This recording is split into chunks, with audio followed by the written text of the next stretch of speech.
من المسكيني في وسط الميدان التغطية في الأثناء هجوم خطير للأفريقي على مستوى القائم الأول والحارس العربي المجري والهدف الأول للقائد صابر خليفة.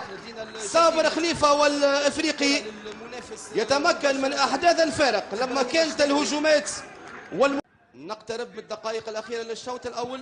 الأفريقي متقدم بفضل صابر خليفة، ومرة أخرى التوزيعات الخطيرة لنينو وجاك بيسون. جاك بيسون الهدف الثاني.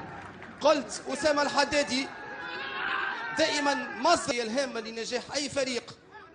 وسط الميدان كرة خاطئة من المدافع الجزائري والهجوم الجديد إيشاكا أبودو وتذليل الفارق لصالح نادي حمام الأنف في الوقت البديل للشوط الأول من كرة خاطئة من دفاع الأفريقي للأفريقي. ثم صابر خليفة مهدي الوذر في نادر الغندري. تدرج الأفريقي في الهجمات. أسامة الحدادي وإبراهيم الشنيحي وثالث الأهداف. هدف نموذجي للأفريقي من سلسلة مباشرة جناح أيسر صابر خليفة.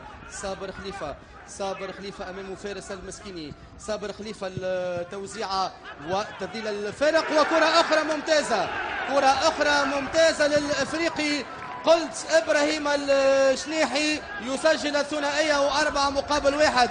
قلت الأفريقي ساعي للتسجيل ونفس الوضعية نادي حمام الأنف، لكن الأفريقي هو